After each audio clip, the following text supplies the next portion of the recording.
Welcome to Milwaukee, Wisconsin. It's Gene and Marcy's Holler House, and we're kicking off World Series of Bowling 14 in style. I'm Mike Jakubowski, professional bowling announcer with professional bowling announcer, Hall of Famer, Chris Barnes. And Chris, this is the most unique environment we've ever seen.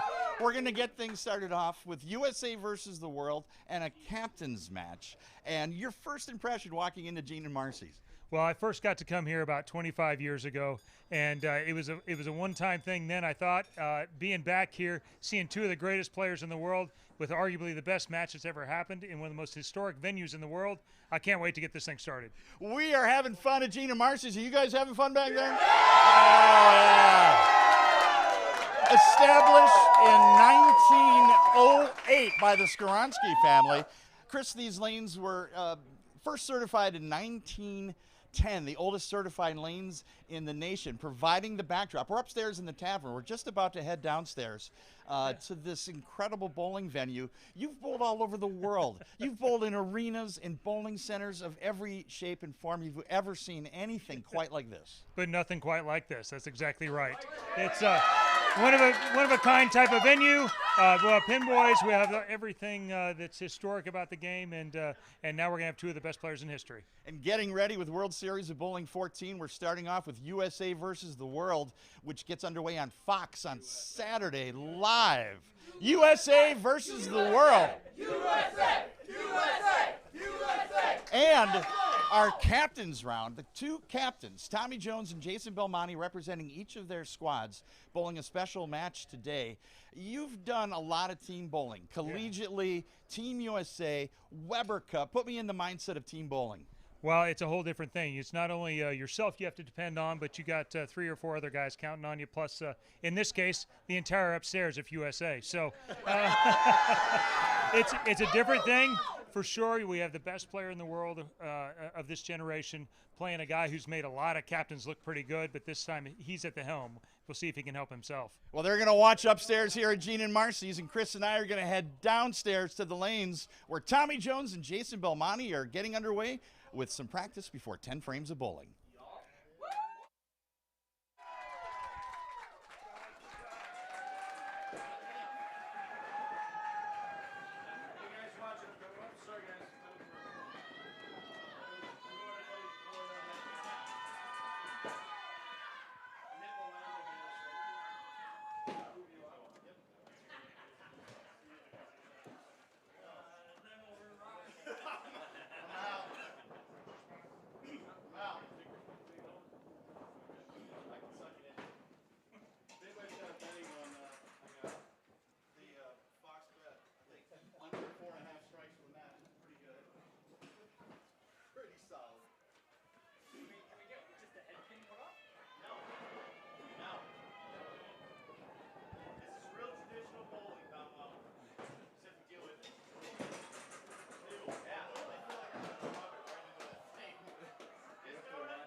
Holler House on the south side of Milwaukee as we move downstairs. And Chris Barnes is going to let us know how these lanes have been oiled. Yeah, this is, we have $40,000 lane machines by some of the most advanced technology anywhere in the world. And down here we use this. This is the Hudson 2-spray continuous sprayer. We have this basically, yeah. This is gutter to gutter for 30 feet, which is just before the end of the second radiator down there. And then down the middle, between like 15 and 15, another 10 feet. So it's about a 40-foot pattern, hand sprayed. And as you can see back here, these guys are trying to adjust on the fly. This is not your average PBA Tour pattern. As we take a look at practice shots underway, number 1 in the world, Jason Belmonte, captain for the world team, and Tommy Jones for the USA. And Chris, your analysis of everything that we're looking at, from the approach to the pins and the above ground ball return.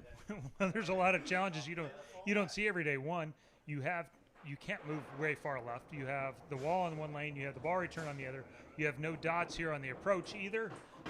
So as far as a starting point, these guys are kind of trying to adjust and see where they need to start to get their normal approach in. Tommy's kind of figured out, I think right around the end of the ball return is about 15 feet, which is that's a little closer than normal, but as you can see, a little bit of bug sprayer oil has made these lanes really slick. And only 40 feet, which we think is a short pattern these days. Well, when it's applied 40 feet, not so much. And then when you're bowling on the natural surface, everyone is so used to bowling on the synthetic panels, but to go back in time, 100 years, to the original wood lanes in this bowling center, what does that oil do to the original playing surface? Well, anytime you have wood, you're pulling a coat over and all that, but as you can see here, actually this wood's in pretty good shape. It's amazing that it's 110 years old down here. The wood is in great shape. It doesn't, there's not cracks, there's not some of the things you see with some of the older surfaces. And so the real deal is that the oil is just way thicker coming out of bug sprayer than it comes out of the wick of a machine. Take us through everything that you see from the panels left and right, the closeness, the ceiling, everything that you see as a bowler. How do you try to figure out how to navigate here? Well, you're trying to keep it simple and just look at the arrows and just kind of keep it to the same thing you normally do. But the perspective changes here just like it does the first time you went to the Reno National Bowling Stadium and those 60-foot ceilings. It didn't look like the same place, even though everything is actually the same. The narrow walls, everything feels a little bit more claustrophobic. The lane looks like it's miles down the lane. At least to some eyes. Belmo getting the head pin put up there. That's the first time he's hit it, close to the right side of it so far. So for those of you betting at home, choose wisely. There's nothing plugged in down here. These are manual pin setters set by human beings in the old style with the pull string.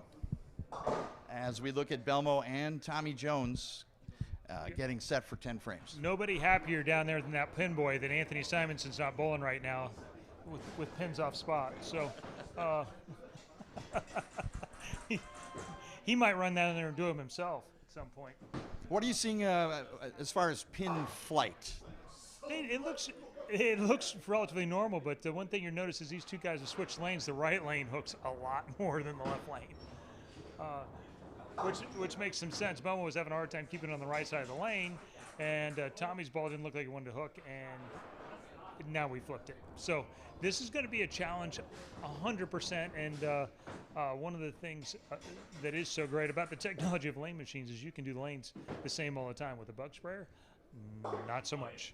So you are looking live at Jason Belmonte and Tommy Jones as we set to do battle in the USA versus the World Captains match. And we're bowling for something very, very valuable here today. Actually, it is really important. Having bowled a lot of Weber Cups and these things, having the option to put your lineup second so you can pick your matchups how you want them, and then also to pick starting lane and whether you get to start or go second, that can be a huge advantage. And so there is something pretty big on the line here. World number one versus the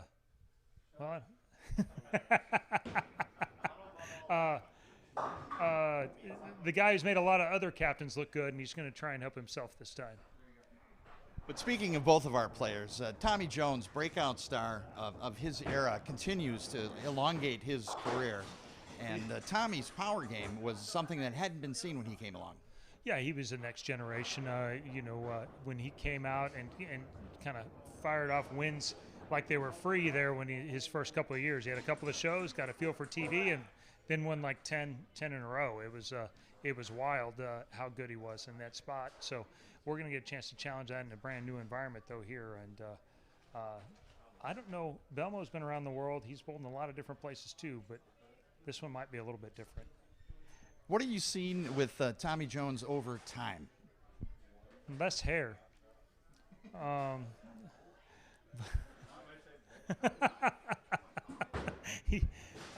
He's had to adapt like everyone else. At the beginning, he was, there was Robert Smith and a couple other guys that might have been a little bit more than he was, but he was basically the best power player on the tour, much like Mark Roth was in his era, and he dominated in similar fashion there for a stretch. Now that he has become essentially the power tweener moniker that I had during that same time, he's had to adapt. I'm not sure he made any shows from right of third arrow his first 5, 6, 7 years on tour, and his last 7 or 8 shows have all been from right of third arrow. And he's developed as a more complete player. He's adapted to urethane and some things that he basically hated once upon a time. And so he's had to learn how to compete and how to win from a different part from what his strengths were as a teenager. Last practice shot says Jason Belmonte undoubtedly changed the game with his style, and his record of majors is unparalleled in professional bowling, and he continues to go strong. Yeah, what seemed like his weakest, his slowest start to a season in several years, and then 2 weeks later he's added a 15th major to his down year.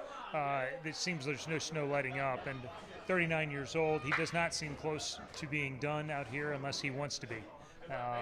So team bowling is the one thing he doesn't have a lot of big wins at, so we'll see if he can start changing that this week. We're stepping back into the time machine. These lanes were christened and certified in 1910, and the commissioner of the PBA Tour is dressed appropriately in period attire, and he will do the nuts and bolts of this match. Hello, Tom. Hello, guys. Great job. Great job. Can they hear us upstairs? That's cool. That's cool. Gentlemen, this is a 10-frame traditional match of bowling. The winner of that game will earn privileges on next week's U.S. versus the World, which will be televised on Fox Sports. So there's a lot at stake here.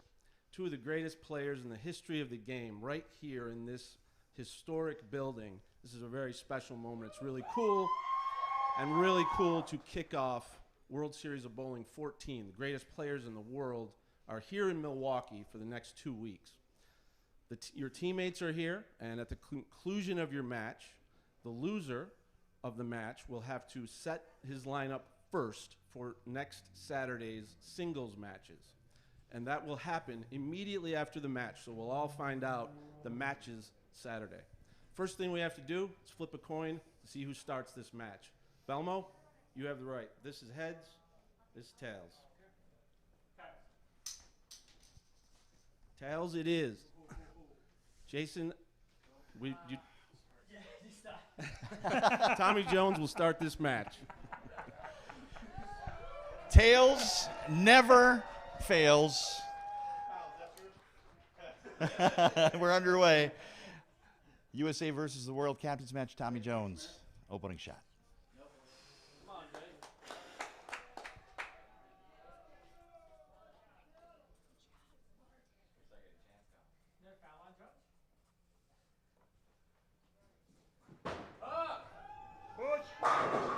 Jones, nice slap of the 10 pin. He's on the board. He is on the board. Using a little loft to get through the front. That one didn't hook much after it got past the arrows. We'll find out as we go on if that's the strategy or maybe he got away with one.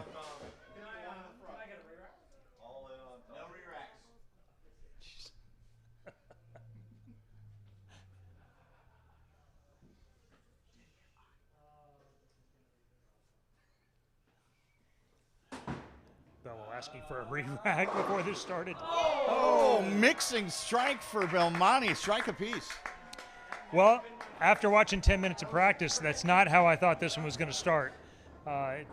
Something about the metal of these two and just finding a way. So, Belmo in a surprise to no one using the Belmo ball.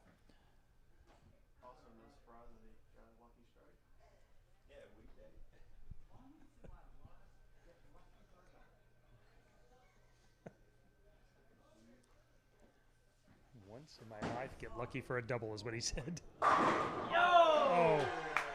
Truer words. Called his own shot. I'll give him that. That was that ball from the dots on had no chance of hitting the right side of the head pin. That ball from his first step had no chance of getting right. Yeah.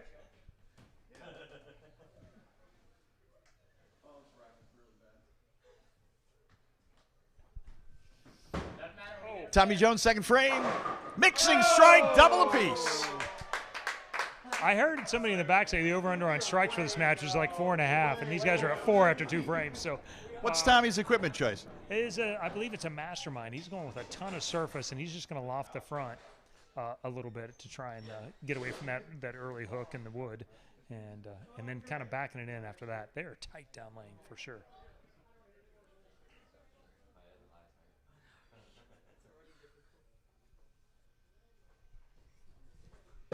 Jones in the third, double apiece. High flush, 5 for 5.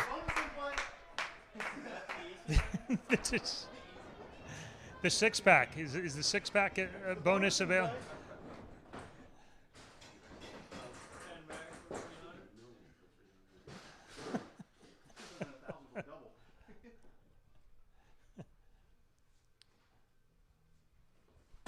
Belmo third frame looking to match Jones. High flush. Wow. And I believe they're selling $3 Pabst upstairs, 6-pack.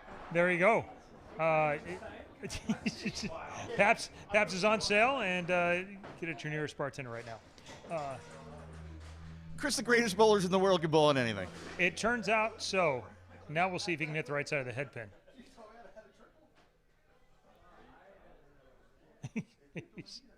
He is making it up on the fly right now. This lane is so different from the other lane.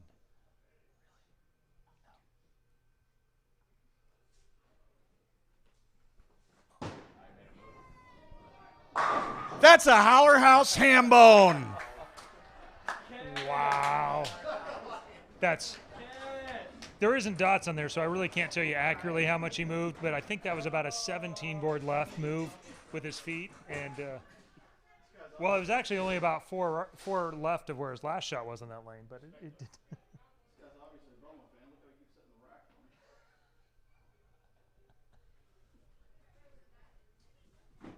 Tommy Jones looking to match Belmo.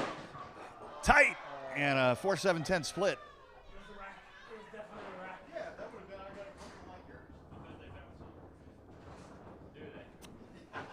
4-7-10.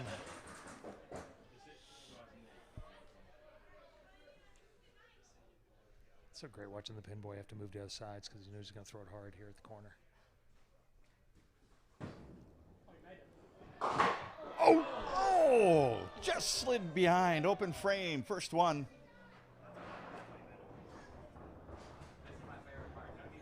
Well, if we're playing the max score game, it's a 35 pin difference here. 265 max score for TJ and 300 still left, obviously, for the world's greatest.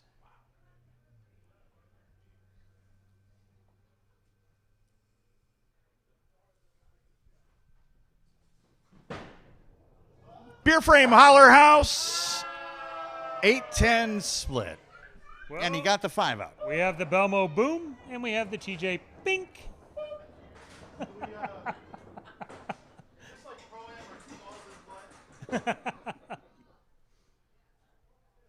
Sanctioned house, sir.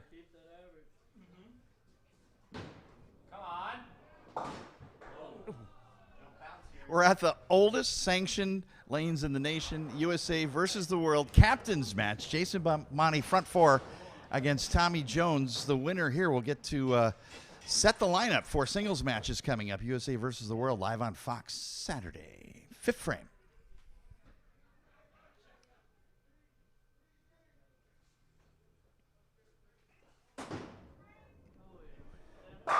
Oh, solid, stone, cold, nasty, ugly 8. He called his shot. He called his shot. He said that practice it looked like a smash 8. He's bowled one game here allegedly, and that game was 296 allegedly, and that rack was an 8-pin, is what he's saying.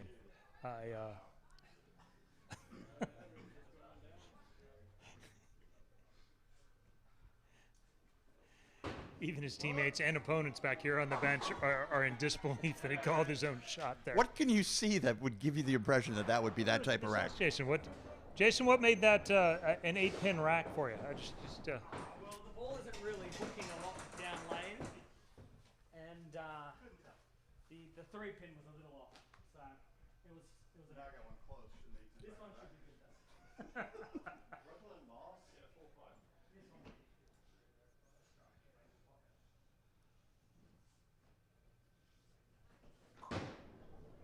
Belmo in the 6th. Flush. 6 slaps to 10. Pretty. That looked pretty. He got after that one a little bit. That last one did the right thing on the left lane, and he gave that one the business now. So let's check out.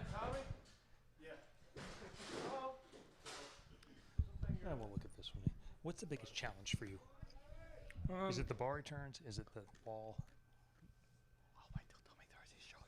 Is it the shine off Tommy's head? What is the biggest challenge right now? Actually, it's 2 things. And if I'm really serious, there is a slight gradient upwards in the approach, so it feels pretty funny getting to the line. Right.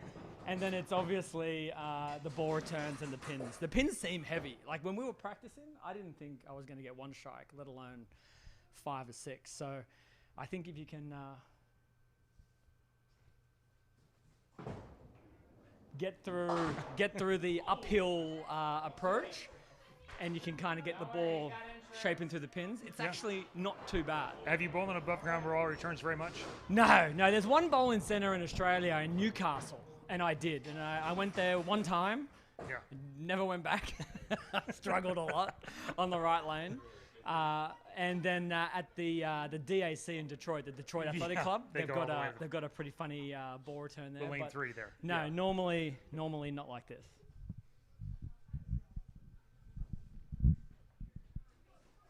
Thanks, Jace. Light mixer. Didn't get them all. 2-4 left. He set the bar really high right off the bat there, and I knew this was gonna. After my practice, I knew exactly I was gonna do this. You had it. I had the whole plan.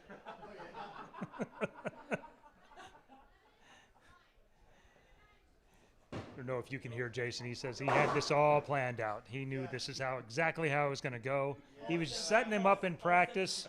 Yep. That missing the head pin every time was purely strategy on his part.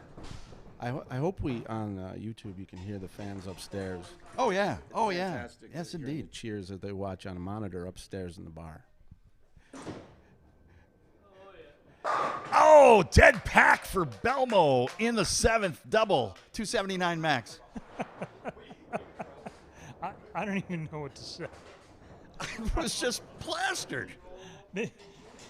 They look on purpose now, too. I mean, literally the first 3 frames he was still guessing, moving around, doing all kinds of things. And Triple to start the game. We should be tied.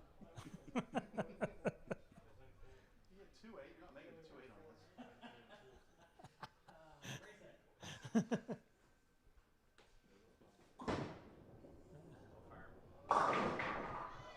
speaking of the 2-8, with a couple of friends. Immediately following the match, What's the strategy here? Yeah, just hit the one in the front, I think. He likes to eat at Daenerys, so maybe he'll pick 2. Yes, 100%. I ate 10 over there. Belmo to stay clean at the 2-4-5, and first open frame for Jason Belmonte. He had one objective, to hit the one in front. It hooked at my toe. It did not. Oh, that's real bad. Well, so you're saying there's a chance.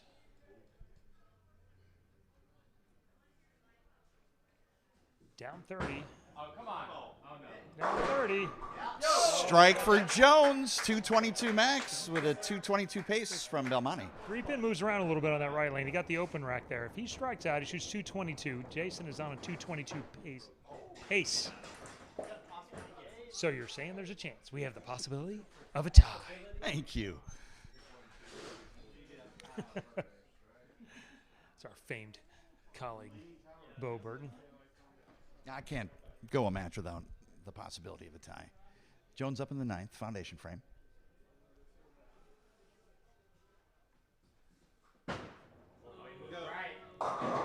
The high hard one comes up a bit high, 6-pin.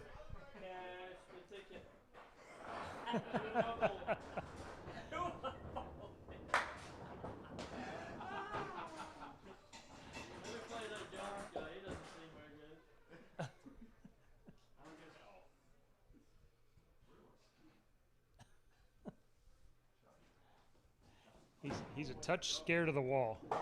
We're live in Milwaukee, Wisconsin at historic Holler House. Belmo up in the 9th frame. Winning captain will get the benefit of seeing his opponents chosen first. Max score 202 for Tommy. Jason basically needs a mark in one of these 2 frames here. That's a heck of a mark. Well, that was kind of a no-doubter. That lane, he was basically 5 for 5 when, well, he's 4 for 5 because he left the 8-pin, but the lane that looked like it was way harder, yeah, no problem for the world's #1. 10th frame for Belmonte to seal the match, and he would have the benefit of watching Tommy Jones set his singles lineup first, but first the 10th frame. 4th arrow. Bang. Bang. Just to get a chance to watch up close is just amazing. Even in this environment, it's so tight in here, and that ball is hitting so hard. Considering he was playing 2nd arrow in the first shot of the game, that now he's playing 4th, and seemingly only one person made adjustments as the game went on. What do you do after when you leave? I should ask you. That's not unfair.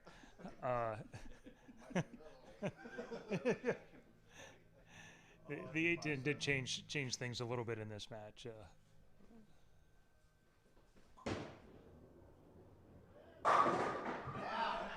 Everybody raise your hands upstairs. Come on, let's get the Belmo boom right there, right? Yeah, yeah. World teammates Jesper Svensson, Dom Barrett, and Sam Cooley joining Jason Belmonte in the raised 5-finger salute. Lots of hands.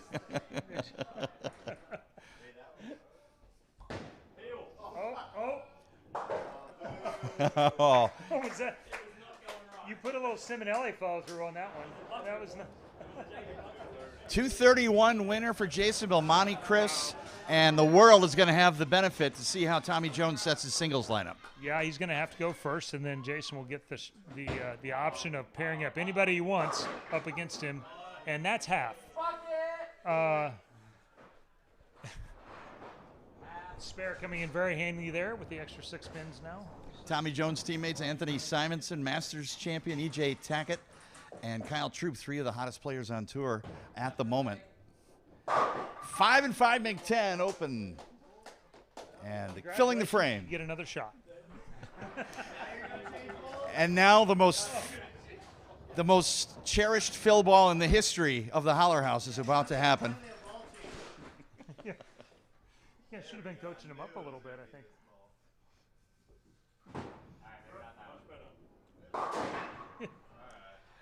The world has prevailed, and we are going to turn things over to Tom Clark, who is going to be working with our captains. Jason Belmonte victorious here for the world. Tommy Jones, the wheels are turning for Jones as he's going to have to set his lineup one at a time, and Belmonte will have the chance to choose his matches that we'll see Saturday live on Fox. Yeah, this is pretty interesting now. They're going to bowl on a 44-foot Salvino pattern. It's a little bit of a friendly ratio. It's not crazy, but it's a little bit softer than some of the majors patterns we've been bowling on lately, and certainly what we're going to see this week at the World Series. So while they talk strategy here, that is going to play a part in being 44 feet, a little bit higher scoring. You know, the real wild card in the whole match is Jesper, because the USA team doesn't have a lefty. Jesper is the most striking guy on the planet when he gets it going, and so how do they want to face up against him? Do they want to take him head on? Do they want to avoid him? That will be a huge part of the strategy, but there's not a lot of weaknesses on either team here. Well, we've got the confab going with the teams, and a reminder that our singles matches will be seen live on Fox on Saturday. And now, to set our singles matches, we turn things over to PBA Tour Commissioner Tom Clark with Tommy Jones. Thank you very much. That was a very entertaining match. Congratulations, Belmo, on the win. Now there's a lot of important decisions to be made to set up Saturday's singles matches in the U.S. versus the World competition, which will be on Fox Broadcast Television next Saturday from Bolero, Wauwatosa. We'll be bowling on the 44-foot Carmen Salvino pattern in the U.S. versus the World competition. So, Tommy, your first player. I'm the oldest, and I go the straightest, so I'm going to bowl first. All right. Tommy Captain Jones will calls be in his the own first number. match. So now Belmo will select who will face him from the World team. Yeah, when I asked my team who they wanted, when I said Tommy Jones, Sam Cooley looked me right in the eye and said, "Let me take on Tommy." So I said, "All right, Tommy's yours." All right, Sam. Right over here, Sam. I think we're gonna do all of them, so you'll all be out there. So, yeah. Okay, second. Second, I'm going to go with the best hair on the tour, so Kyle Troop. Mr. Troop. The opponent for Kyle Troop will be. Yeah, look, even though I think my win rate against Kyle is really high, there's someone in the world that owns him even more than I do, and that's his tour roommate, Jesper Svensson. So Jesper's going up against Kyle. Jesper Svensson versus Kyle Troop next week. Okay, the third position. All right, so now we're down to the two hottest bowlers on tour. I'm going to ride with Simo since he just won the Masters last week. He's got the hot hand right now, so Simo's going to go out there for us. All right, Anthony Simonson in the third spot. Who will be Anthony's opponent on Saturday? Yeah, this was going to be a tough decision on who we thought matched up best to the last two. Obviously, amazing season so far. But under the lights, Dominic and I both feel like I can take down Anthony and he can take down EJ. So we're going to put me up against the young kid over there, and then the two one-handers can finish it off. Wow. Nice, and you guys can come right up. Obviously, EJ and Dom in the last match. Get up if you could get in your position for who's bowling who on in order. Two teams on this side, two guys on this side, two on this side.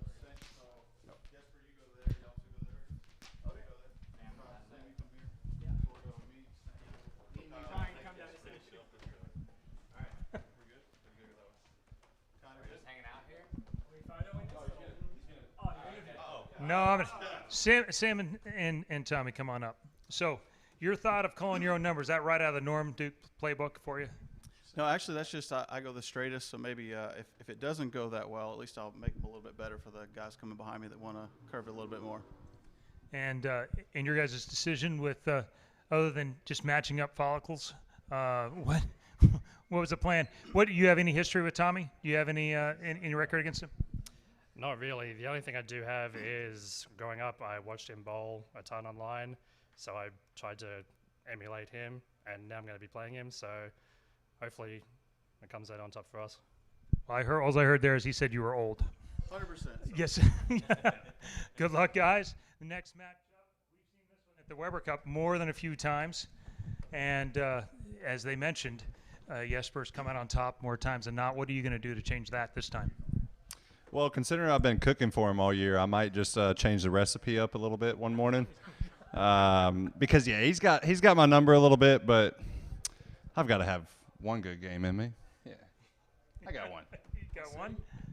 And this hasn't. I mean, not a lot of shows for you yet this year. But how are you feeling about your game, and how do you feel about going up against your roommate?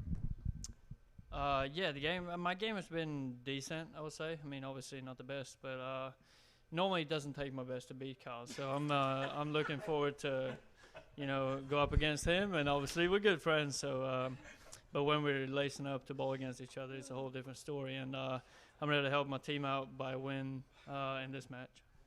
All right. Well, there you go. If you need any bulletin board material, you have it now. And now the two. This matchup, I think everyone's looking forward to. You dispatched with the captain today, but now you get Anthony Simonson. You guys have a ton of history on shows, and why did you want a piece of him for this matchup?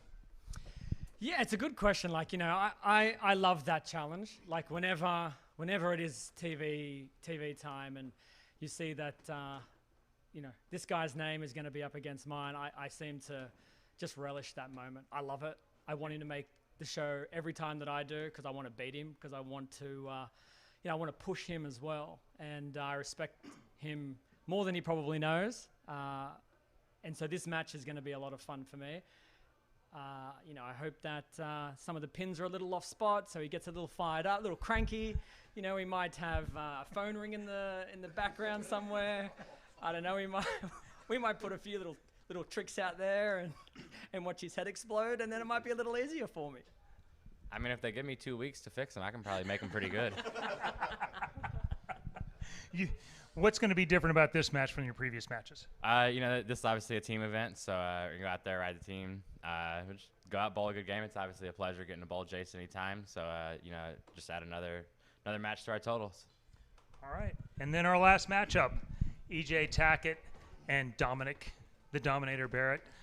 You guys have history as well, both mostly across the pond. This time going to be on home soil for you. What are you going to take into this match? Yeah, Dom and I have a lot of history. We bowled several matches at the Weber Cup, the 2 times I got to bowl. We bowled each other at the U.S. Open that Dom won. In Wichita, we just bowled again against each other in Shawnee this year for a title. So I would say our matches are probably pretty even over the course of history. So I'm looking to send him back just like we did in 2 World Wars. We were on the same team. Dude. Wow. We were on the same team. The American education system. Revisionist history. All right. So you're bowling on you'll be bowling on the burn. Do you think this gives EJ an advantage, and how are you going to deal with the fact the lanes will probably be hooking as much as you're going to see that day? No, it doesn't give him an advantage. I think we've both seen that throughout the season plenty of times. But, yeah, I own one back for Shawnee earlier this year, and apparently the 2 World Wars, and the Weber Cups that I beat him in as well. Fair enough. And let's have our captains back out here for just a moment. Listen, before we start, my children are watching. Kids, the history shows Just America, the US, Australia, we were allies, okay? Just want to clarify that for everyone at home listening to EJ. maybe not for this. We'll see. So you have captained USA before. It didn't go great. What did you learn from that experience, and how are you going to change your approach this time from the last? Well, I think the first time I obviously didn't have number 1, number 2, and number 5 in the world. So just try to keep everybody up and keep their spirits up no matter what, win, lose or draw, and just have a good time. That's the biggest thing is get the team camaraderie and just everybody bowl good. Well, Jason, what's your approach going to be? You've had success on every level. You've won more majors than anyone in history. The team thing has eluded you somewhat. What's your approach going to be with managing this group? Yeah, I think sometimes these events can, from the outside, they definitely look like, it's probably leaning more towards the fun side of things. But the one thing that you can count on is when the laces go on, even in our match, when we're throwing the shots, we want to strike.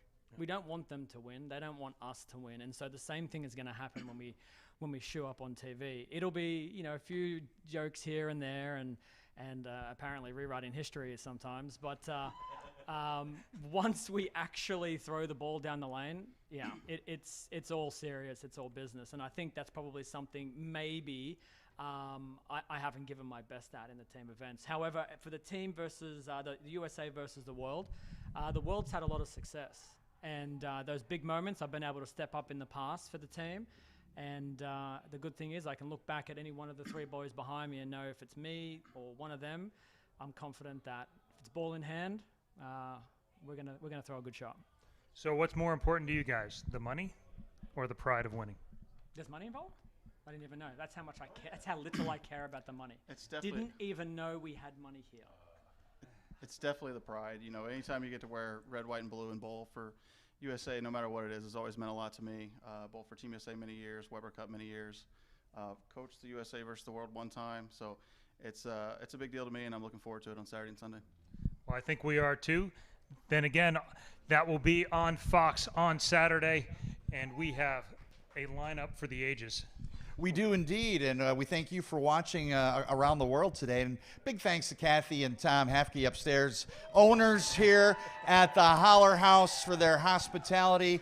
And I believe we're probably going to have a beer or two after this competition. Tom Clark, this has been an idea in the making for many years, and we finally got to have a real match in a real historical place. Yeah, and there's going to be a lot of benefits to it besides just bringing exposure to this incredible building. This is the oldest certified lanes in the world, built in 1908, and now to see this level of competition down here is incredible. And thank you to all the fans who watched on YouTube and will watch on YouTube, because all revenue generated by this video on YouTube will go to the International Bowling Museum and Hall of Fame.